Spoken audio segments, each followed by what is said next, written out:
এরকম ঝরঝরা পোলাও কেনা খেতে ভালোবাসে যদি সাথে চিকেন রোস্ট থাকে, এই শীতকালে কীভাবে ঝরঝরা পোলাও ভাগাবেন দেখাই দিচ্ছি। আমি আজকে 10 কেজি চাউলের পোলাও ভাগাবো।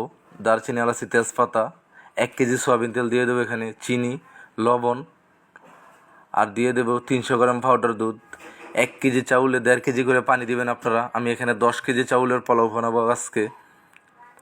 এরপরে দিয়ে দেবো ঘি, তারপরে দিয়ে দেবো চাউল। এই চাউলটা আমি আধা ঘন্টা ভিজিয়ে রাখছিলাম। এরপরে দিয়ে দেবো কয়েকটা কাঁচামরিচ। এরপরে দেবো হালকা একটু কেওড়া জল। আমার জন পানিটা এভাবে শুকিয়ে আসবে।